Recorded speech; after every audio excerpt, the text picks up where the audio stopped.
नमस्कार, स्वागत है आपका। आप देख रहे हैं इंडिया टीवी। आपके साथ मैं हूं प्राची पाराशर। वक्त हो गया है प्रहार का और प्रहार की शुरुआत करेंगे दिल्ली में हो रहे पंजाब के हंगामे की। पंजाब में कथित पेपर लीक के खिलाफ दिल्ली में आज बड़ा प्रोटेस्ट हो रहा है। दिल्ली बीजेपी ने आप संयोजक अरविंद केजरीवाल के खिलाफ मोर्चा खोल दिया है। पंजाब में कथित पेपर लीक को लेकर दिल्ली बीजेपी पंजाब के शिक्षा मंत्री हरजोत बैंस का इस्तीफा मांग रही है। विपक्ष का आरोप यह है कि हाल के दिनों में पंजाब में कई पेपर लीक हुए हैं, जिससे लाखों छात्रों का भविष्य दांव पर लग गया है। इसीलिए पंजाब की शिक्षा मंत्री का इस्तीफा मांग रहे हैं। तो बीजेपी लगातार पंजाब में कथित तौर पर हुए पेपर लीक के मसले को उठा रही है। बीजेपी का कहना यह है कि पंजाब में हुए पेपर लीक पर अरविंद केजरीवाल चुप रहते हैं।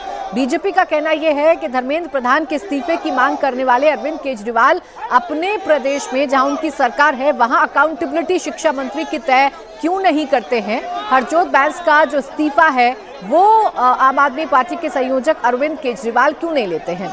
हालांकि पेपर लीक के इन तमाम आरोपों को भगवंत मान समेत उनकी पूरी की पूरी सरकार और अरविंद केजरीवाल हमेशा खारिज करते रहे हैं, हमेशा डिनाई करते रहे हैं। उनके मुताबिक बीते 4 सालों में कोई भी पेपर लीक की घटना सामने नहीं आई है, जबकि बीजेपी ये कह रही है कि डिनायल मोड में ये सरकार है और डिनायल मोड में रहकर पेपर लीक की घटनाओं को छिपाने की कोशिश की जा रही है। इसलिए पेपर लीक के मसले पर अभी तक जो आंदोलन बीजेपी के खिलाफ हो रहा था, अब वही आंदोलन बीजेपी के जो कार्यकर्ता हैं वो आम आदमी पार्टी के खिलाफ, भगवंत मान सरकार के खिलाफ कर रहे हैं, अरविंद केजरीवाल के खिलाफ कर रहे हैं। आप सड़कों पर देखिए, बड़ी संख्या में बीजेपी के कार्यकर्ता इस वक्त उतरे हुए हैं, बैरिकेड्स पर चढ़े हुए हैं। पुलिस उनको रोकने की कोशिश कर रही है।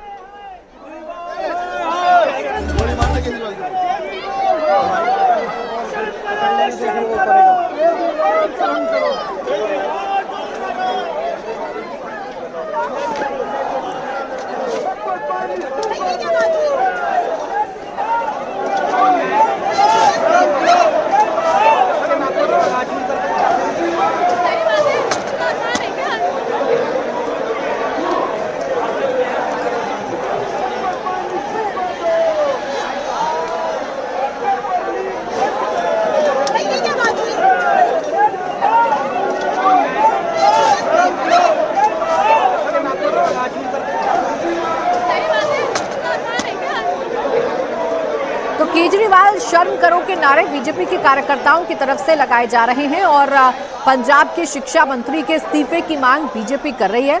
ये दिल्ली बीजेपी की तरफ से प्रोटेस्ट की कॉल दी गई है और इस वक्त दिल्ली की सड़कों पर बीजेपी के कार्यकर्ता उतरकर अरविंद केजरीवाल के खिलाफ हल्ला बोल रहे हैं। पुलिस प्रशासन मौके पर मौजूद है। बैरिकेड्स करके बीजेपी के कार्यकर्ताओं को आगे बढ़ने से रोका जा रहा है। ये लेकिन पूरा का पूरा मसला पेपर लीक से जुड़ा हुआ है। पेपर लीक की घटनाएं पंजाब में हुई हैं, ऐसा आरोप बीजेपी की तरफ से लगाया जाता है। बीजेपी कह रही है कि भगवंत मान सरकार छिपाने की कोशिश कर रही है, भगवंत मान सरकार इस पर पर्दा डालने की कोशिश कर रही है, जबकि सच तो ये है कि पंजाब में 6 पेपर लीक की घटनाएं सामने आ चुकी हैं। जबकि भगवंत मान समेत पूरी की पूरी आम आदमी पार्टी ये कहती है कि ऐसा आरोप निराधार है।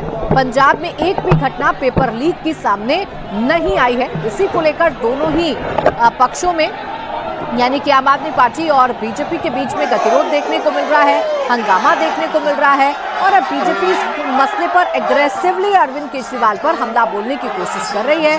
अरविंद केजरीवाल पर आक्रामक अंदाज में अटैक करने की कोशिश बीजेपी कर रही है और सीधे सीधे हरजोत सिंह बैंस जो कि पंजाब के शिक्षा मंत्री हैं, उनके इस्तीफे की मांग कर रही है। दरअसल आम आदमी पार्टी का ये कहना है कि जिस मसले को भारतीय जनता पार्टी उठा रही है, दरअसल वो मसला चीटिंग गैंग से जुड़ा हुआ है और उस चीटिंग गैंग को भी एक्सपोज पंजाब सरकार ने ही किया है। जबकि बीजेपी ये कह रही है कि पंजाब में एक नहीं बल्कि कई पेपर लीक की घटनाएं सामने आई हैं, जिस पर पर्दा डालने की कोशिश आम आदमी पार्टी की सरकार, भगवंत मान सरकार और अरविंद केजरीवाल कर रहे हैं। अब इसी को लेकर लगातार हंगामा जो है वो बढ़ता जा रहा है। बीजेपी का कहना यह है कि जितनी सजगता के साथ अरविंद केजरीवाल दिल्ली में युवाओं के साथ खड़े थे, धर्मेंद्र प्रधान का इस्तीफा मांग रहे थे, उतनी ही सजगता पंजाब में क्यों नहीं दिखाते हैं जहां उनकी खुद की सरकार है। बीजेपी ये कह रही है कि अरविंद केजरीवाल को पंजाब में अकाउंटेबिलिटी तय करनी चाहिए। अगर वाकई में युवाओं की चिंता है, अगर वाकई में छात्रों की चिंता है, तो अरविंद केजरीवाल पंजाब के मसले पर चुप क्यों रहते हैं। जबकि आम आदमी पार्टी की तरफ से बार बार ये बताया जा रहा है कि पेपर लीक की कोई भी घटना भगवंत मान सरकार में नहीं हुई है। चीटिंग का मसला जरूर सामने आया है और चीटिंग के मसले को पेपर लीक की घटना नहीं बताया जा सकता, ये भगवंत मान सरकार की तरफ से कहा जा रहा है।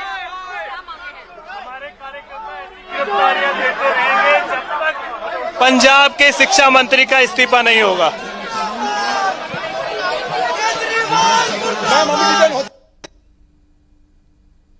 रहेंगे तब तक वो इस्तीफा नहीं देंगे। वहाँ के शिक्षा मंत्री इस्तीफा रिटर्न होते रहेंगे और इससे अगला बड़ा प्रदर्शन होने वाला है। जब तक वो इस्तीफा देंगे शिक्षा मंत्री और अरविंद केजरीवाल जी, शिक्षा मंत्री मनोज सिसोदिया दिल्ली वाले जो एक्स रहे। और कुमार सोनू हमारे सहयोगी इस वक्त जुड़ गए ज्यादा जानकारी के साथ। कुमार, आप क्या देख पा रहे हैं, कितनी बड़ी संख्या में बीजेपी के कार्यकर्ता इस वक्त सड़कों पर हैं? देखिए, जो बीजेपी के कार्यकर्ताओं की संख्या है वो बेहद ज्यादा है। दरअसल पंजाब के शिक्षा मंत्री के इस्तीफे की मांग को लेकर आज भारतीय जनता पार्टी दिल्ली प्रदेश की तरफ से आम आदमी पार्टी के दफ्तर पर जो है वो किया गया है पूरा प्रदर्शन। और फिलहाल पुलिस ने जो है डबल लेयर की बैरिकेडिंग लगाई है, लेकिन जो बीजेपी के कार्यकर्ता हैं उन्होंने एक बैरिकेडिंग को तोड़ दिए, लेकिन दूसरी बैरिकेडिंग पे तमाम जो कार्यकर्ता हैं वो चढ़े हुए लगातार शिक्षा मंत्री के इस्तीफे की मांग कर रहे हैं पंजाब सरकार के। दरअसल बीजेपी का साफ तौर पर कहना है कि पंजाब में जिस तरह से पेपर लीक हो रहे हैं उसको रखते हुए अब पंजाब सरकार को भी जो खासतौर पर मुख्यमंत्री और अरविंद केजरीवाल जो आम आदमी पार्टी के मुखिया हैं उन्हें इस्तीफा जो है वो शिक्षा मंत्री का लेना चाहिए। दरअसल जब दिल्ली के जंतर मंतर पर भी सीजेपी का प्रोटेस्ट चल रहा था उस दौरान केंद्रीय शिक्षा मंत्री ने नैतिकता के आधार पर इस्तीफा दे दिया, जबकि उनकी जिम्मेदारी नहीं थी। लेकिन जो पंजाब में लगातार पेपर लीक की घटनाएं हो रही हैं उसमें जो है पंजाब सरकार पूरी तरह रिस्पॉन्सिबल है और शिक्षा मंत्री रिस्पॉन्सिबल है। तो लिहाजा जो है पंजाब के शिक्षा मंत्री हरजोत सिंह बैंस से इस्तीफा अरविंद केजरीवाल लें, वहां के मुख्यमंत्री जो है वो लें। लेकिन इस वक्त आप देखें तो प्रदर्शन में जो है बड़ी संख्या में प्रदर्शनकारी जो है मौजूद हैं, भाजपा के तमाम कार्यकर्ता मौजूद है। जो स्टेट यूनिट की लीडरशिप है वो इस वक्त सड़क पर है और लगातार प्रदर्शन कर रही है अरविंद केजरीवाल के खिलाफ, पंजाब सरकार के खिलाफ। जी बिल्कुल कुमार, तस्वीरों को देखकर तो यही कहा जा सकता है कि बीजेपी की जो दिल्ली यूनिट है वो इस वक्त सड़कों पर आ गई है और बड़ी संख्या में बीजेपी के कार्यकर्ता आकर अरविंद केजरीवाल के खिलाफ हल्ला बोल रहे हैं और केंद्र में युवाओं का मुद्दा है, पेपर लीक का मुद्दा है। शुक्रिया आपका कुमार तमाम जानकारी के लिए। तो एक तरफ सड़क पर पंजाब को लेकर हंगामा हो रहा है तो संसद में भी घमासान लगातार जारी है। आज जैसे ही लोकसभा की कार्रवाई शुरू हुई वैसे ही सदन में हंगामा शुरू हो गया। छात्रों पर एक्शन और चढ़ावा चोरी को लेकर विपक्ष हंगामा करने लगा तो वहीं सत्ता पक्ष राहुल गांधी से माफी मांगने की मांग कर रहा था। सदन की कार्यवाही आज सिर्फ 2 मिनट चल पाई, उसके बाद दोपहर 2 बजे तक के लिए स्थगित कर दिया गया। इसके पहले कल हंगामे के बीच एंटी पेपर लीक बिल को लोकसभा से पास करा दिया गया। आज एंटी पेपर लीक बिल को दोपहर 2 बजे राज्यसभा में पेश किया जाएगा। इससे पहले आज सत्ता पक्ष के आरोपों का प्रियंका गांधी ने जवाब दिया। प्रियंका गांधी ने कहा कि सरकार कह रही है कि छात्रों पर गोली नहीं चलाई गई, तो फिर सरकार ये बताए कि उस बच्चे को पैलेट गन की गोली कैसे लगी। इस देश की जो आत्मा है ना उसमें अहिंसा, सत्य, भाईचारा है। कोई उसे निकाल नहीं सकता। आरएसएस वाले नहीं निकाल सकते, कोई नहीं निकाल सकते। चाहे कितनी भी फूट फैलाएं, कितनी भी हिंसा फैलाएं, कितनी भी घृणा फैलाएं, अंत में इस देश की एक आत्मा है भाईचारे की, आपसी प्रेम की, सबकी एकता की, और वो कोई उनमें से निकाल नहीं सकता। सदन के अंदर कह दिया कि फायरिंग हुई ही नहीं है। और बताइए, आप बताइए तो उस लड़के जो राहुल जी आपके सामने लाए थे, उस लड़के को, उसके पूरे शरीर में पैलेट्स कहाँ से आई? आसमान से गिर गई? एक तरफ कांग्रेस अटैकिंग मोड में है तो जवाब बीजेपी की तरफ से भी करारा दिया जा रहा है। राज्यसभा में जेपी नड्डा ने विपक्ष पर अटैक किया और कहा कि मुद्दा विहीन हो गया है विपक्ष। जेपी नड्डा ने कहा कि सरकार हर मुद्दे पर चर्चा के लिए तैयार है। विपक्ष को हर बार मुंह की खानी पड़ी है और आगे भी खानी पड़ेगी। जेपी नड्डा ने कहा कि विपक्ष हर बार गोलपोस्ट चेंज करता रहा है। आदरणीय मोदी जी के नेतृत्व में चलने वाली सरकार हर मुद्दे पर चर्चा करने के लिए तैयार है और यह इसी सत्र की बात नहीं है। जितने भी पीछे सत्र हुए हैं सभी में सरकार ने हमेशा हर मुद्दे पर चर्चा करने के लिए तैयार रही है और जब जब जिस विषय पर चर्चा हुई है उस पर विपक्ष ने मुंह की खाई है उसको मुंह तोड़ जवाब मिला है, क्योंकि उनके पास कोई मुद्दा नहीं है, वो मुद्दा विहीन है, दे आर इशूलेस। आज भी सुबह से जब हम जो उन्होंने कहा था कि डिस्कशन होना चाहिए, आज जितेंद्र सिंह जी दोपहर में 2 बजे से वो डिस्कशन करने वाले हैं, वो बिल आ रहा है, उस पर चर्चा होगी। लेकिन इनकी आदत है कि ये हमेशा गोल पोस्ट चेंज करते हैं।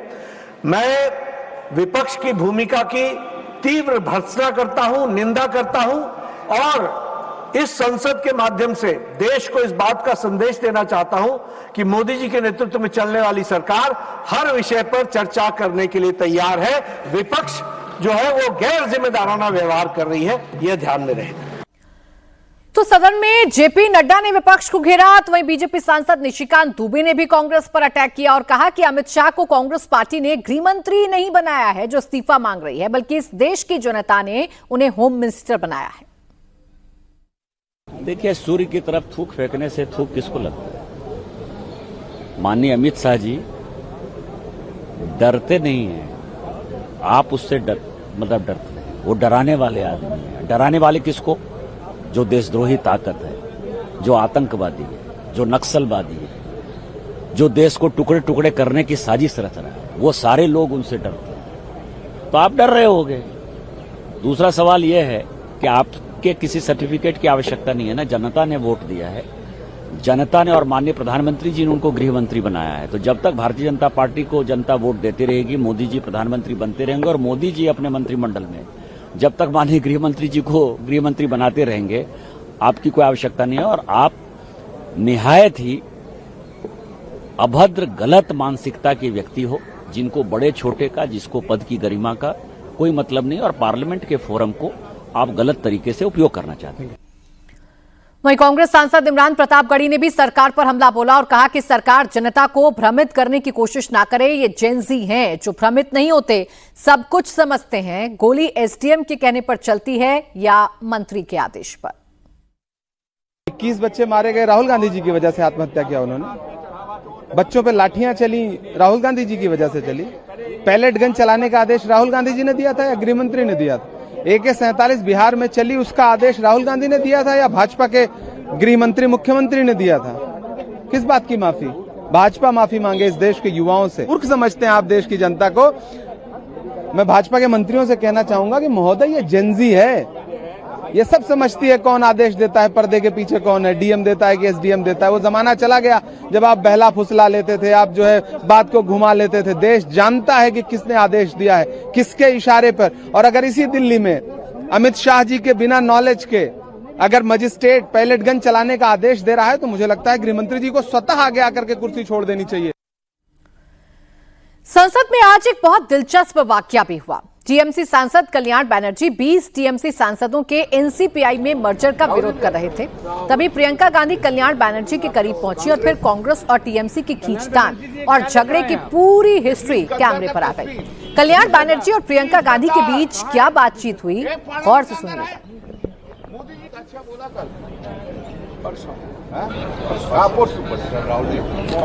राहुल जी भी अच्छे, राहुल जी तो जो प्लेस की है, लेकिन आप तो कांग्रेस। कल्याण बनर्जी जी क्या लेकर आए हैं आप? ये 20 गद्दार का तस्वीर। 20 गद्दार? 20 गद्दार कहाँ है 20 गद्दार? एक पार्लियामेंट के अंदर है, मोदी जी के पास बैठे हैं। क्या होना चाहिए इन गद्दारों के सर? इसको तो डिफेक्शन होना चाहिए, इसको तो डिफेक्शन होना चाहिए। हम लोग तो डिफेक्शन, कुछ लोग हमारे यहाँ से पहले आपके यहाँ गए, फिर आपके यहाँ से नहीं, वो लोग तो हमारा टिकट से जीता था। आप लोग का उधर से 2014 में चला गया। पश्चिम बंगाल में आप लोग को कुछ भी नहीं था, नहीं था, इसलिए कुछ नहीं करना था। तो वो 2-3 आदमी तो चला गया और एक वो लोग तो हमारा टिकट से जीता है।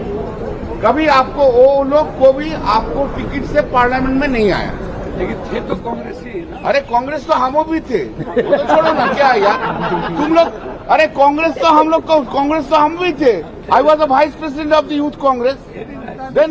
अरे आप लोग तब दीदी को तो भगा दिया था, ये बात बोलो 97 में। अरे दीदी को नहीं भगाता तो तुम लोग का ऐसा हाल होता। दीदी को 97 में भगा दिया। दीदी को राजीव जी बहुत I know that's the reason. Rajiv ji बहुत प्यार करते थे। राजीव जी भी दीदी को सम्मान दिया। और लेकिन अरे पप्पू सिंह सुनो भाई, ज्यादा मत बोलो। उस टाइम कांग्रेस सीपीएम का साथ एक्ट एक हो गया। हमारा फाइट था सीपीएम का बारे में। फिरोदा सब सीपीएम का साथ एक हो गया। प्रणब का भी कांग्रेस सीपीएम का साथ एक हो गया। तो हम लोग का फाइट तो था सीपीएम का बारे में। सीपीएम का बारे में जब हम लोग बोलते थे, दीदी जब बोलते थे, उसने दीदी को निकाल दिया था। कांग्रेस साथ है ना? हाँ है, हम भी थे।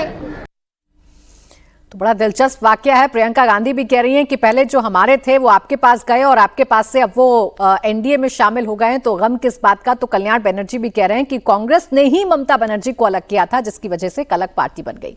आगे बढ़ेंगे, बात करेंगे 3 राज्यों में 3 विधानसभा चुनावों की, विधानसभा सीटों पर हो रहे उपचुनाव की। बिहार की बांकीपुर, मध्य प्रदेश की दतिया और गुजरात की मांजलपुर सीट पर सुबह 7 बजे से शुरू हुई वोटिंग को अब 5 घंटे हो चुके हैं और इन 5 घंटों में कड़ी सुरक्षा के बीच वोट डाले जा रहे हैं। वोटिंग शाम के 6 बजे तक जारी रहेगी।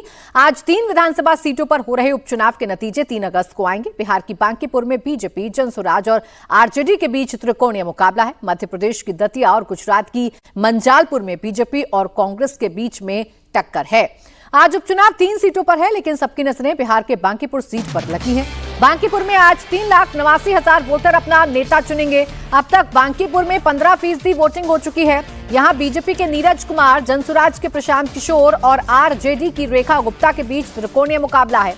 एक और बड़ी बात यह है कि प्रशांत किशोर पहली बार चुनाव लड़ रहे हैं। बांकीपुर सीट बीजेपी के लिए सेफ सीट मानी जाती है। यहां बीजेपी के राष्ट्रीय अध्यक्ष नितिन नबीन और उनके परिवार का एक छत्र राज रहा है। 1995 से लगातार ये सीट बीजेपी जीत रही है। पहले नितिन नबीन के पिता यहां जीतते रहे थे और फिर 2010 से उनके पुत्र नितिन नबीन लगातार जीतते रहे और अब बीजेपी ने इस सीट से युवा नेता नीरज कुमार सिन्हा पर दांव लगाया है। लेकिन इस बार मुकाबला इसलिए दिलचस्प है क्योंकि प्रशांत किशोर, जो खुद एक सवर्ण फेस हैं, वो चुनावी मैदान में आ गए हैं, जिन्होंने इस मुकाबले को त्रिकोणीय बना दिया है। बांकीपुर विधानसभा सीट बीजेपी का गढ़ मानी जाती है, लेकिन प्रशांत किशोर के चुनावी मैदान में आने के बाद ये लड़ाई दिलचस्प हो गई है। लेकिन वोटर्स के मन में क्या है, वो किन मुद्दों को लेकर वोट डाल रहे हैं, इस रिपोर्ट में देखिए। हमारे साथ बांकीपुर की कुछ महिला वोटर हैं। आप सबों ने वोट दे दिया है? हाँ, दे दिए हम लोग। ये बताइए कि इस बार जो चुनाव हो रहा है वो किस मायने में अलग है या फिर जो चल रहा था वैसा ही बेहतर है? अब जीतने के बाद न पता चलेगा, अब हम लोग कैसे बता सकते हैं। वोट दे दिए। जो चल रहा था वही चलना चाहिए या इस बार बदलना चाहिए? नहीं, बदलना चाहिए।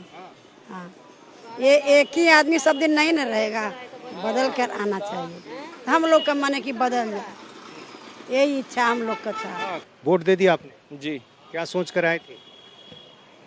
वोट करना है और थोड़ा तो बदलाव जरूरी है, उसी उम्मीद से आए हैं। तो पिछली बार जिसको वोट दिया उससे बदलाव? पिछली बार भी जिन पार्टी को वोट दिया था उसी पार्टी को फिर से वोट दे रहे हैं, इस उम्मीद से कि इस बार बेहतर कुछ रिजल्ट आए। जी। तो बीजेपी को तो लगता है गढ़ है उसका बांकीपुर, तो क्या आपको लग रहा है कि कुछ बदल भी सकता है? गढ़ तो सिर्फ जनता का होता है, किसी पार्टी का तो गढ़ हम सुने नहीं है कभी है, बट ठीक है, अपना अपना सोचना है। हम लोग चाह रहे हैं कि एक चेंज लाए कुछ, ऑब्वियसली। बांकीपुर उपचुनाव के दौरान हंगामा होने की भी खबर आ रही है। बीजेपी और जनसुराज कार्यकर्ताओं में झड़प हो गई है। किदवईपुरी के एक पोलिंग बूथ के बाहर दोनों पार्टी के कार्यकर्ताओं के बीच विवाद हो गया। फिर कार्यकर्ताओं के बीच पुलिस ने बीच बचाव भी किया है। ये तस्वीर आप देख लीजिए, ये एक किदवईपुरी का पोलिंग बूथ है जहां पर हंगामा हुआ है और बीजेपी और जनसुराज पार्टी के जो कार्यकर्ता हैं वो आमने सामने आ गए हैं और इसके बाद जो पुलिस बल तैनात है पोलिंग बूथ के पास, वो इन लोगों को समझाने बुझाने की कोशिश करता हुआ नजर आ रहा है, लोगों को यहां से हटाने की कोशिश करता हुआ नजर आ रहा है। दरअसल बांकीपुर सीट बीजेपी के लिए सबसे सेफ सीट मानी जाती रही है। नितिन नवीन का परिवार यहां से चुनाव जीतता रहा है लगातार 1995 से। ये कायस्थ बाहुल्य सीट है और यहां पर समीकरण ऐसे हैं जो बीजेपी के लिए बड़े मुफीद साबित होते हैं। लेकिन इस बार जनसुराज से खुद प्रशांत किशोर एंट्री ले रहे हैं, अपना पहला चुनाव करियर का जनसुराज पार्टी की तरफ से लड़ रहे हैं। बांकीपुर से खुद सवर्ण फेस है, ब्राह्मण फेस है, तो कहीं ना कहीं डर इस बात का भारतीय जनता पार्टी के सामने है कि कहीं सवर्ण वोटर प्रशांत किशोर के पास ना चला जाए और बीजेपी को डेंट ना लग जाए। ऐसी एक और सीट है मध्य प्रदेश की दतिया, जहां सबकी निगाहें टिकी हुई हैं। दतिया में अब तक 38% वोटिंग हो चुकी है। बीजेपी ने यहां नरोत्तम मिश्रा की जगह इस बार आशुतोष तिवारी को टिकट दिया है, जिसकी वजह से नरोत्तम मिश्रा और उनके समर्थकों ने काफी बखेड़ा खड़ा किया था, खूब बवाल हुआ था। हालांकि बाद में पार्टी ने नरोत्तम मिश्रा को मना लिया था। आशुतोष तिवारी के सामने कांग्रेस ने घनश्याम सिंह को उतारा है। पिछले चुनाव में भी यहां से कांग्रेस ने जीत का परचम लहराया था, लेकिन अब जब इस सीट पर उपचुनाव हो रहे हैं तो एक बार फिर से मुकाबला बीजेपी और कांग्रेस के बीच में दिलचस्प है। दतिया सीट एमपी के पूर्व मंत्री नरोत्तम मिश्रा का गढ़ मानी जाती है। नरोत्तम मिश्रा का टिकट कटने पर उनके समर्थकों ने जमकर बवाल किया था, लेकिन आज नरोत्तम मिश्रा ने बीजेपी की जीत का दावा कर दिया है। कांग्रेस का ये हताशा का, निराशा का परिचय है। जब वो हारती है तो कोई ना कोई आरोप तो लगाती ही है। भारतीय जनता पार्टी और भारतीय जनता पार्टी के द्वारा किए गए विकास के पक्ष में मतदान करेगी जनता।